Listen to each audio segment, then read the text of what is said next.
Si on ne fait pas attention au shoresh, à la racine, alors les choses s'enchaînent et ça va arriver à des catastrophes. Et c'est pas exprimé.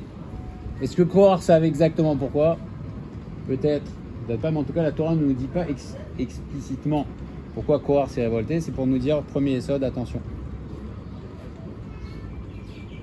Deuxième yesod, si Korach s'est disputé, si Korach a fait la marloquette, alachat kama avec kama, que nous aussi, il faut faire très attention et que bien sûr qu'on est sujet à la marloquette. Et c'est important de savoir aussi que cette semaine, il faut faire plus attention que toutes les semaines de l'année à la marloquette.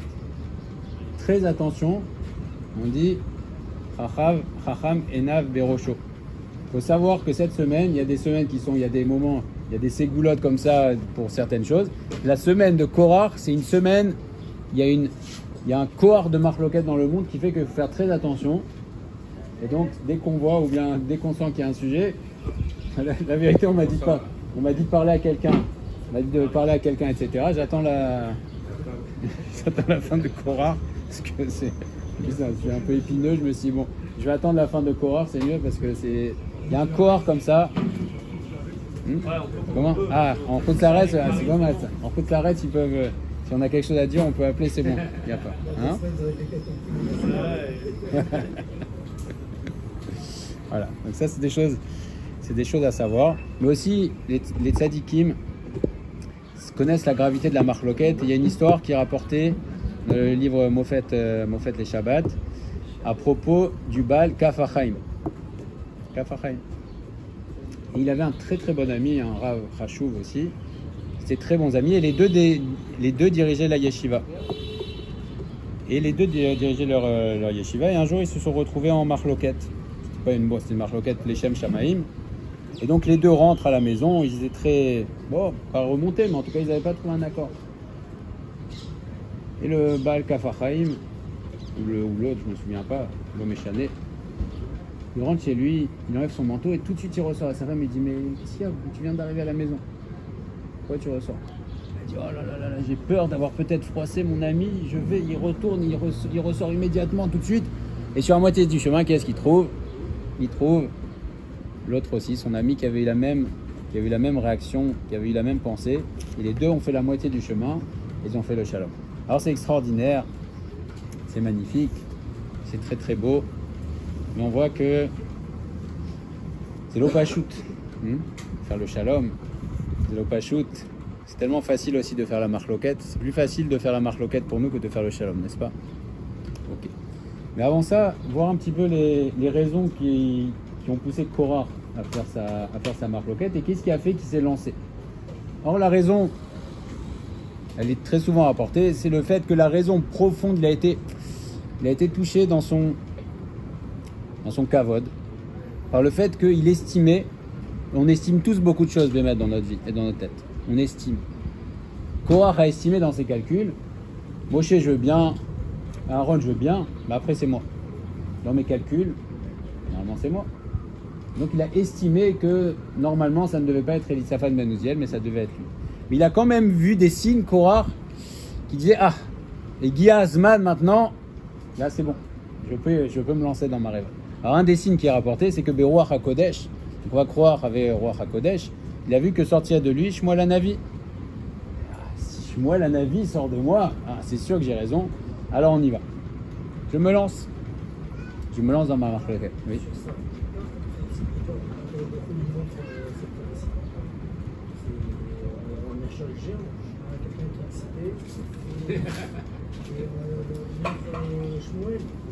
Voilà. Plus grand que Moshe Aaron.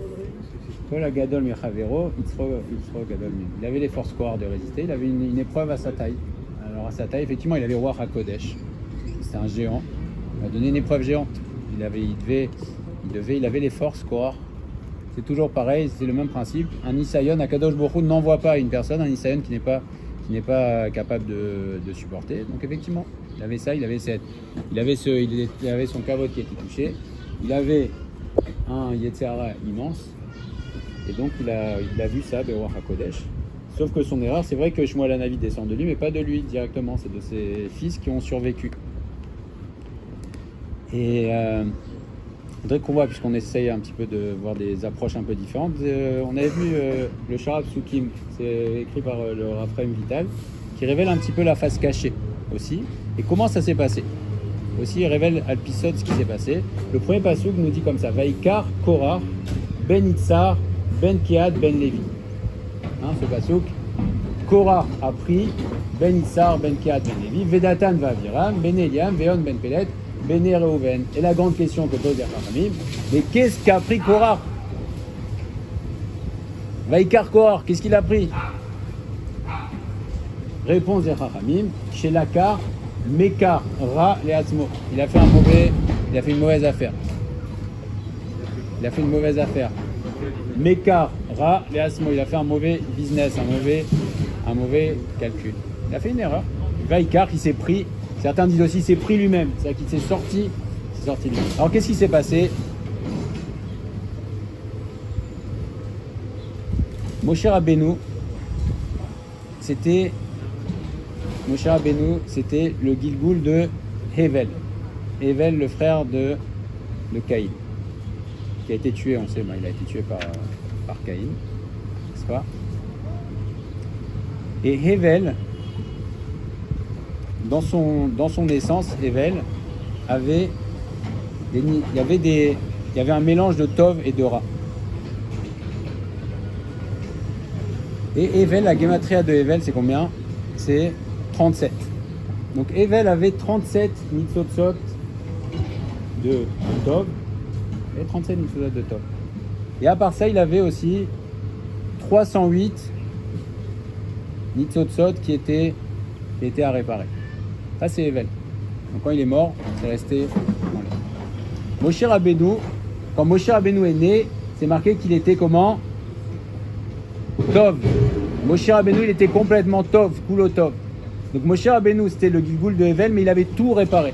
Donc Moshe Rabbeinu avait les 37 de Hevel, plus les 308 qui étaient à réparer. Ça fait combien? Ça fait 345. C'est la gématria de Moshe Rabbeinu. Moshe, c'est 345. Donc Moshe Rabbeinu était Kulo Tov. Mais il y avait les 308 du mauvais côté qui restaient en suspens. Où elles sont allées? Elles sont allées chez Korah. Korah, la gématria de Korah, c'est aussi 308. 308, donc c'était les 308. Mais il y avait un autre problème chez Korah, et on va comprendre c'est quoi, qu'il a pris une mauvaise chose, il a pris Mekara. C'est que Korah aussi, il a eu aussi un cadeau, un Mekara, on va voir. C'est quoi ce Mekara? C'est que aussi il y a Caïn. Caïn aussi est mort.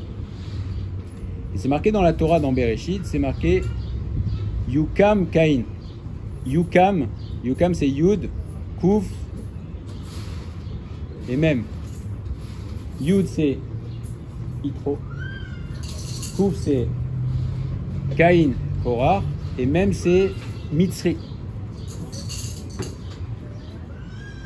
Qui est le Mitzri? C'est lui qui a été tué par Moshe Rabbeinu. Puisque Caïn il était essentiellement Ra, il s'est réincarné au début, il était en Gilgoul chez un Mitzri dans un goy. Il est allé. Et Moshe Rabbeinu, qui était le Gilgoul de Hevel, voulait réparer. Il était Kuloto, il voulait réparer aussi la Neshama de Caïn. Donc c'est pour ça que Moshe Rabbeinu, il a vu et il a tué ce Mitzri par le Shem HaMefourash. Il a tué le Mitzri par le Shem HaMefourash et donc il a réparé en partie. Tout de suite, c'est cette partie qui est réparée, aller chez Yud, chez Yitro.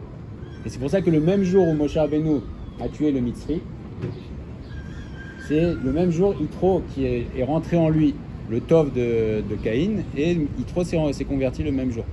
Il a arrêté la Vodazara, et après Moshe Rabbeinu est allé chez lui, et il s'est marié avec sa fille Tsipora, et donc il a continué aussi le tikkun de Caïn. Donc il y avait... Comment?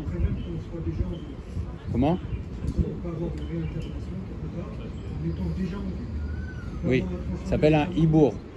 Un hibour, c'est qu'on rajoute. Par exemple, on a vu la semaine dernière que les Meraglim, ils ont reçu un hibour des Neshamot des Jvatim. Donc il y a le hibour où c'est la Neshama elle-même qui vient et ça c'est le Gilgoul complet. Et après il peut y avoir un hibour, c'est-à-dire une partie de la Neshama. Et donc Yitro a reçu une partie de la Neshama du Tov de Caïn. Et Moshe Rabbeinu est venu réparer, essayer de compléter le... Et là il restait donc une partie. Oui. Parce que Caïn est essentiellement dans le... Je vois que ça va plutôt chez les Goïms, mais ça leur permet aussi de... Ça peut leur permettre, voilà, ça lui a permis de progresser. Mais il restait la mauvaise partie de Caïn. Et là, c'est quoi le Mekara qu'a pris Korach? Korach, on a dit que Yukam, Caïn, c'est Yud, Yitro. Kouf, c'est Caïn, Korach. Et même, c'est Mitzri. Donc à ce moment-là, Korach a vu. Korach était embêté. Parce que Korach avait les 308 Mitzotzot de Hevel qui étaient mauvaises. Mais Moshe Rabbeinu, face à lui, il avait les 345. Donc Moshe Rabbeinu était supérieur à Korach. Il y avait plus de Korach. Plus de Kohar, pas de Korach. Et là, Korach, a senti qu'il avait reçu maintenant en lui la force de Caïn. Et là, il a dit, ça y est. C'est ça, Vaikar Korach. Korach a pris, il a senti que était maintenant venu en lui la force aussi de Caïn. Il a dit, maintenant, je vais sortir de son réchute, je peux me révolter. Et c'est la discussion après dans les psukim entre Moshe Rabbeinu et Korach. C'est marqué que Moshe Rabbeinu, Vaipelu al Penehem, Vayomru, ils ont dit, El Elohe Aruchot Lechol Basar.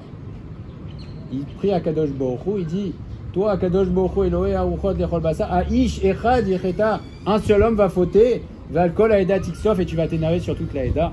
Alors, toute la génération du Midbar, c'était des anafim, comme des branches de Moshe Rabbeinu, qui était lui-même Eben.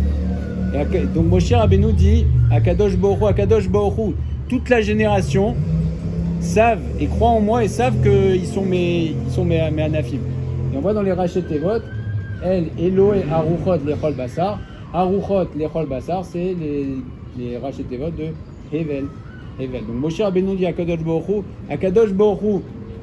tout le monde sait, tout le monde accepte, toute la génération accepte. Ish Echad Yecheda, il y a un homme qui va fauter, tu vas punir tout le monde. Et donc Moshe Rabbeinu dit à Kadosh Baruch Hu, tout le monde accepte. Il y a un seul homme, c'est Korah, qui vient avec, donc il avait une partie de Hevel, mais il vient avec la force de Caïn, et tu vas punir tout le monde. Et là, donc, c'est la discussion entre les deux. Et effectivement, Korach a pris... Qu'est-ce qu'il a pris, Korach? Il a pris la Neshama de Caïn. Et là, il s'est dit, maintenant, je vais pouvoir être Midgaber. Donc, on voit que Korach a trouvé des justifications. Soit qu'il a vu Beruach HaKodesh, et c'était des raisons très élevées. Soit il a vu Beruach HaKodesh, qu'il avait Shmuel à Navi. Soit il a vu qu'il avait reçu maintenant la force de Caïn pour s'élever contre Moshe Rabbeinu. Néanmoins, on apprend encore un yesod, quelles que soient les justifications de Korach, de toutes les manières, c'était injustifiable. Marloket, c'est quelque chose d'injustifiable et ça mène à la catastrophe. Et Korach, effectivement, il avait probablement une très grande force, il avait raison. Il avait aussi Shmuel Hanavi qui descend de lui, il avait la force de Caïn, mais la Marloket, et Etsem, c'est injustifiable. Oui, tu as une question? Est-ce que ça mérite une sanction comme ça aussi forte? La Gemara dit que jusqu'à maintenant, il est sous la terre, il écrit. On a déjà vu des choses qui sont bien plus balèzes que ça. Et là, le neige, il est quand même très très fort. C'est une très bonne question, mais on va voir quelle était la si grande gravité de ce qu'a fait Korach. Il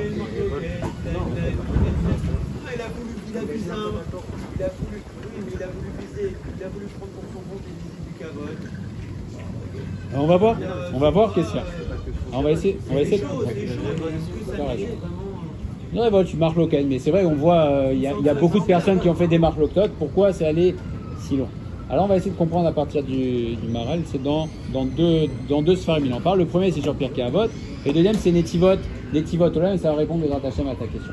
Et il y a un premier, et le Pirkei Avot nous dit comme ça. La marloquette qui est les Shem Shamaim, et la marloquette qui n'est pas les Shem Shamaim. La marloquette qui est les Shem Shamaim, sauf Alit Kayem. À la fin, elle va durer.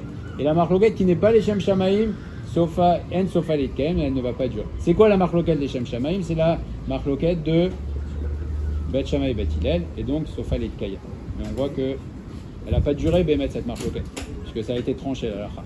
D'un autre côté, la marloquette qui n'est pas les Shem Shamaim, c'est Korach, Vechol Adato. Alors, est-ce que c'est la seule marloquette qui n'est pas les Shem Shamaim? Apparemment non. Mais pourtant, on donne que ces deux exemples. Avant de répondre à ça, Maharal nous dit le sod, pourquoi la marloquette est si grave? Et quel est le mahalach? Il y a une route dans la marloquette. Quel est le pendant de la marloquette? C'est le shalom. Le shalom. Shalom. Voilà. Mais c'est le pendant. Et dans les mots, dans l'orthographe de ces mots, il y a tout le shoresh et toute l'essence de ce qu'est le shalom et toute l'essence de ce qu'est la marloquette. Puisque dans le Sefer des Achaim, le Maharal pose la question, il dit pourquoi la marloquette ne s'appelle pas rive? Dans la Torah, il n'y a pas le mot marloquette. Le marloquette n'existe pas. Pourquoi ça s'appelle après rive? Rive, la Torah, quand il y a une dispute, dans la Torah, ça s'appelle rive. Il dit pourquoi il n'y a pas le mot, pourquoi c'est pas, ça s'appelle, les Chachamim ont appelé la dispute marloquette et pas rive, alors que le shalom s'appelle bien shalom. Alors shalom et marloquette, on enlève le vav, parce que le shoresh des deux mots, c'est sans le vav. Shalom, comment s'écrit shalom? Shalem. Alors le shin c'est une lettre qui est 3 branches. Ça exprime le shalom. Comment on fait le shalom? Il y a 3 branches. Il y a une d'un côté, une de l'autre, qui se disputent. Et il y a un au milieu, le troisième au milieu qui est Machia, qui vient faire le shalom entre les deux. Donc c'est un des grands principes du shalom, c'est qu'il y a 2 qui se disputent et un qui va faire le shalom. Mais remarque le Maharal, c'est la tête du shalom du milieu, elle penche un petit peu vers la gauche. Ça penche quand on écrit le shin, ça penche un petit peu vers la gauche. Pourquoi? Parce que toujours dans la marloquette, il y en a un qui est plus fort et l'autre qui est plus faible. Et celui-là, il dit, ouais, je vais pas discuter avec lui, de toutes les manières, je vais pas discuter avec lui. Donc du coup, le Machia, il doit être un tout petit peu aussi, rétablir l'équilibre. Il doit venir et faire un tout petit peu rétablir l'équilibre. Et on voit que le shalom, déjà, c'est ce principe-là du shin. Après le lamed. Le lamed, c'est la plus grande lettre de l'alphabet, mais elle monte aussi jusqu'au ciel. Ça monte jusqu'au ciel. Le shalom aussi, c'est quelque chose qui est apprécié devant Akadosh Baruch Hu, à tel égard que le nom d'Akadosh Baruch Hu, c'est shalom. C'est le lamed qui monte jusqu'au ciel, ça a une bracha extraordinaire. Toute la bracha dans le monde ne dépend que du shalom. N'est-ce pas? À chaque fois qu'on va dire bracha, shalom, toute la bracha dans le monde, c'est apprécié par Akadosh Baruch Hu, c'est un but en soi, puisque Akadosh Baruch Hu s'appelle shalom. Le but du monde, c'est le shalom. Si on dit le but du monde, c'est le shalom, dans une société, c'est le shalom, le but dans un couple aussi, c'est le shalom, tout est, le but du monde, c'est le shalom. Et ça monte les malas, ça monte jusqu'au plus haut niveau. Et la dernière lettre, c'est le même. Mais c'est un même satoum, c'est un même qui est fermé. Le même fermé exprime le fait que quand c'est fermé, on ne peut pas rentrer. C'est-à-dire, ça aussi c'est la ségoula du shalom, c'est la plus grande protection qu'on peut imaginer à tous les niveaux. Que ce soit dans un couple, que ce soit dans une société, que ce soit dans une association, que ce soit dans une communauté, que ce soit dans le Ham Israël, que ce soit même dans les Umot HaOlam aussi, c'est la protection la plus grande, c'est le shalom.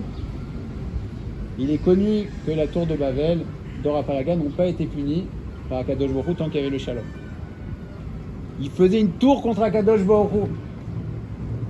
Akadosh Baruch Hu ne les a pas punis, il a introduit la discorde entre eux, puisqu'il a fait les 70 langues, et à ce moment-là, c'était pour ça qu'il a introduit les 70 langues. À ce moment-là, ils se sont disputés, et là, ils pouvaient être punis. Mais le shalom, c'est même satoum, c'est fermé, rien ne peut arriver quand il y a le shalom bémet. C'est pour ça c'est tellement chashuv de conserver le shalom, ne serait-ce que pour ça. Ne serait-ce que pour dire, mais tant qu'il y a le shalom, rien ne peut arriver. C'est la plus grande ségoula. Et on répète à tous les niveaux, dans une société, dans une communauté, dans un couple, le shalom, c'est le même satoum, rien ne peut arriver. Ça, c'est le shalom. Marloquet. Là, on passe. Alors tout de suite, marloquet. C'est quoi la première lettre de marloquet? C'est un même qui est Donc les problèmes commencent. On était sur le même fermé. Mais c'est pour nous exprimer aussi que la marloquette, ça commence, c'est une brèche. Il y a une brèche qui se crée. C'est une brèche. Et après, la brèche, la nature d'une brèche, c'est quelque chose qui n'est pas bon. Quelle est la nature d'une brèche? C'est ça s'agrandit une brèche. Hein, je donne l'exemple d'un béguet, d'un habit. Essayer de déchirer un habit comme ça, c'est pas facile. Si je fais un tout petit trou, hein, ouais. Si je fais maintenant un tout petit trou, hop, ça se déchire très facilement. Parce qu'une fois que la chose est abîmée, alors ça va s'ouvrir, ça va s'ouvrir, ça va s'ouvrir. Et ça, c'est la lettre d'après, c'est le chet. Le chet, il est complètement ouvert. Pour nous dire que, attention, si tu ne fais pas les efforts dès le début pour colmater la brèche, la nature de la marloquette par nature, c'est la nature profonde. On voit aussi que c'est la nature profonde de l'homme. C'est que on est attiré par la marloquette pour une raison qui est rapportée aussi par le Maharal, c'est que, étant donné qu'on est séparés, on est des corps séparés. On est séparés. Donc étant donné qu'on est Mechoulakim, on est séparés, donc on a une tendance à la séparation. Et donc on a une tendance naturelle, si on dit qu'est-ce qui est plus facile à faire, c'est plus facile de faire une marloquette parce que on est Be'etzem, on est dans notre essence, on est séparés. C'est facile, c'est facile de se discuter, n'est-ce pas? Hein? Très facile. Une dispute, tous les jours, tu peux faire une dispute, il n'y a aucun problème, tu exprimes ton avis, parce qu'on a une tendance comme ça à la marloquette, et si on ne fait pas les efforts tout de suite, c'est le chet. Le chet, et là, ça va s'ouvrir, et c'est les chachamim dans la Gemara qui disent que la marloquette, c'est comparé à un tuyau d'eau qui fait un filet d'eau. Au début, c'est tout petit, après, ça s'étend. La marloquette, ça s'étend, et ça a aussi tendance à se figer. Ça aussi, c'est le chet. Le chet, il a les deux pieds bien assis, bien consolidés. Si on ne fait pas attention à la marloquette aussi, les gens, et c'est normal, c'est dans notre nature profonde, la marloquette, si on ne fait pas tous les efforts, la marloquette se fige.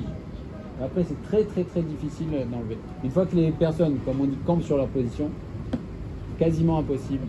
Et plus ça va, on pourrait dire bon, on va laisser passer du temps. Hein? Alors ça dépend. Si tu laisses passer du temps, tu dis bon, maintenant, parce qu'il y a effectivement, Razak, c'est vrai que quand la personne est en colère, c'est un pire qu'Avot qui dit quand une personne est en colère, ne lui parle pas, Béchat Kass, ne lui parle pas. Si c'est dans la bonne intention, Razak ou Baour, si tu dis je parle pas, c'est pas le moment. Mais si je dis je campe sur mes positions, non, je veux pas parler, et je laisse, savoir que ça ne va rien régler, au contraire, plus on laisse les choses, plus les choses vont se fixer. Et ça aussi, c'est pas quelque chose d'exceptionnel, c'est dans la nature. La nature de l'homme, c'est de se fixer dans la marloquette et de continuer. Et c'est valable aussi, bien sûr, à la maison.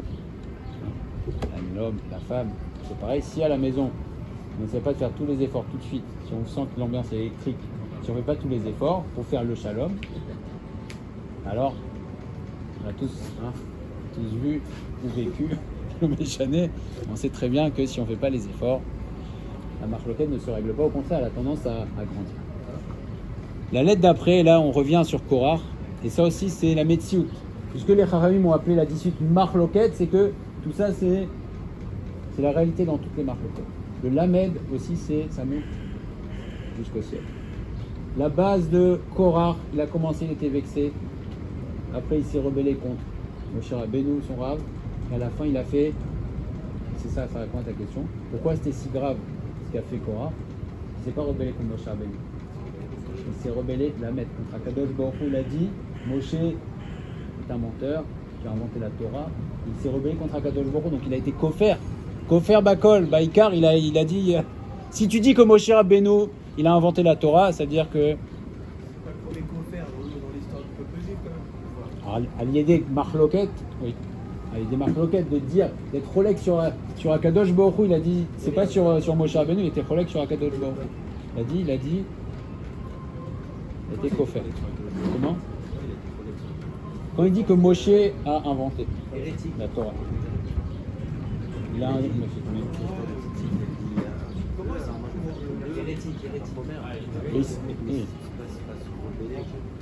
C'est dire. Après, il s'est moqué, il a dit, donc du coup, en fait, il a pas dit. Alors, il a dit, il n'y a pas besoin de mezuzah. Il a dit, tzitzit, les tzitzit, il a dit à Moshe Rabbeinu, il lui a posé une question. Qu'est-ce qu'on fait? On met les tzitzit ou non? Moshe Rabbeinu lui dit, oui, bien sûr, c'est une mitzvah de la Torah. Et il dit, mais c'est n'importe quoi.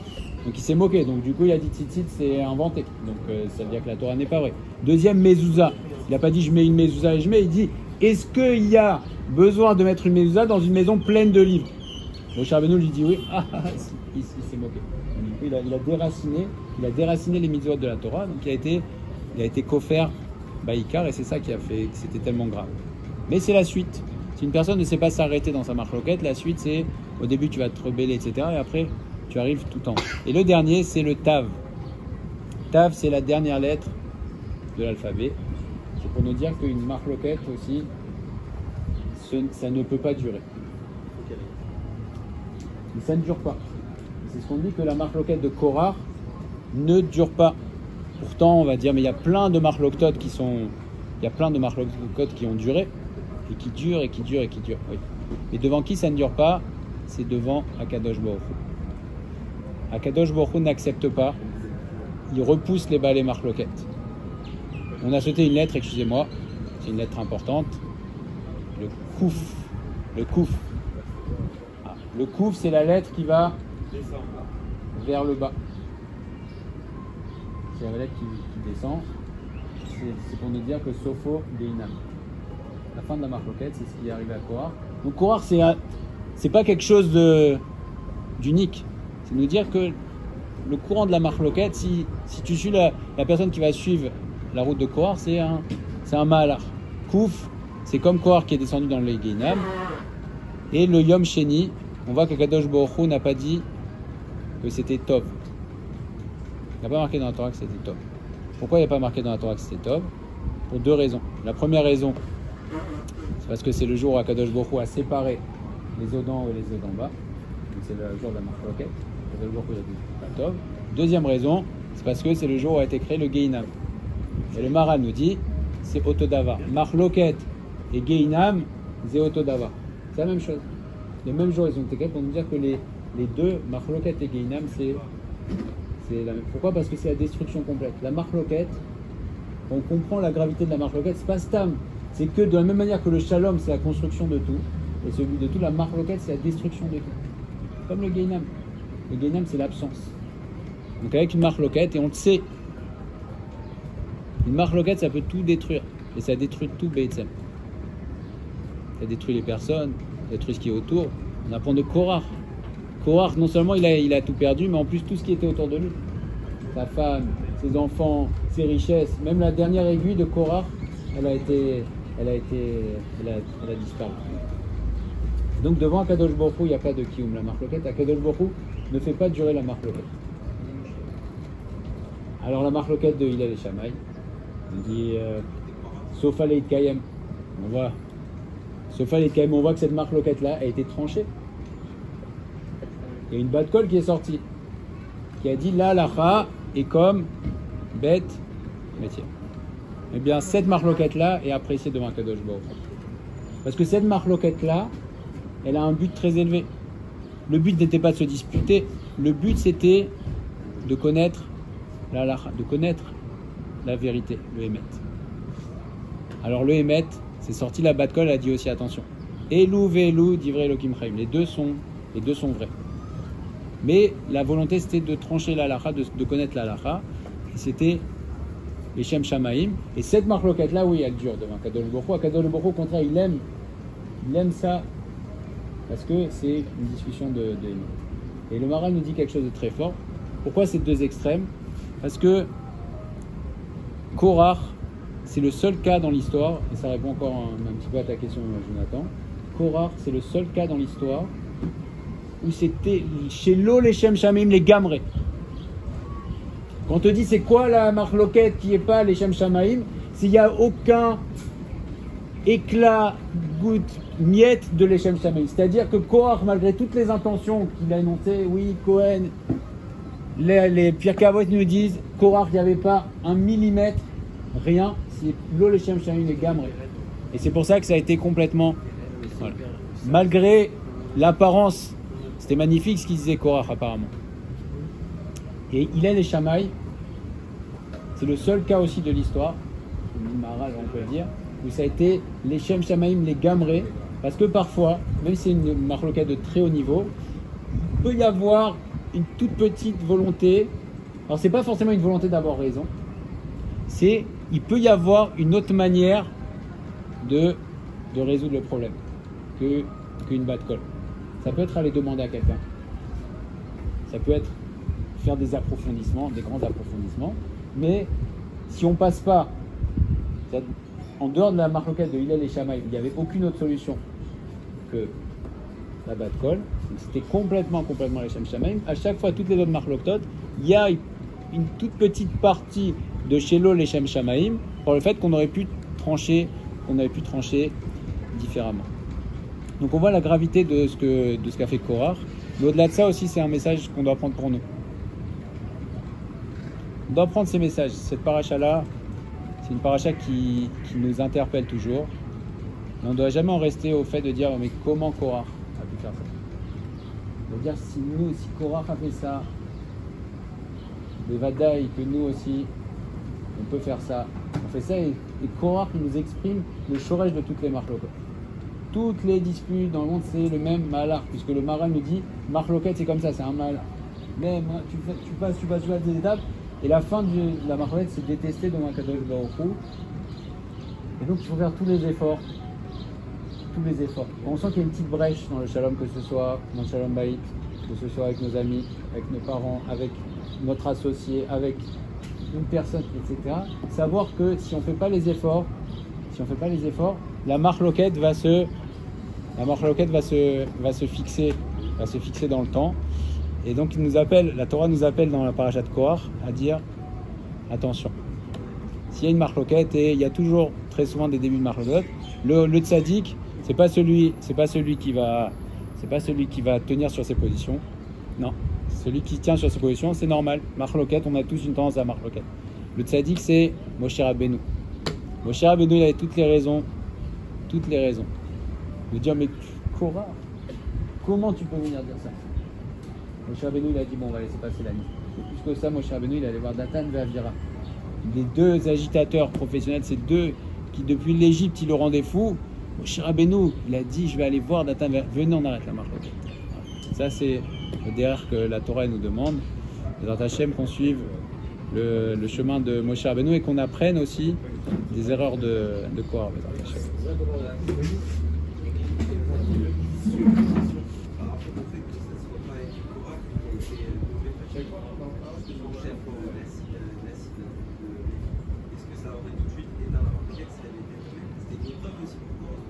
Une épreuve.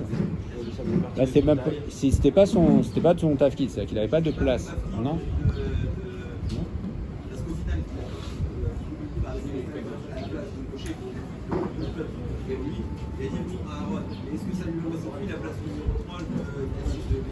Lui, c'est ce que lui dit.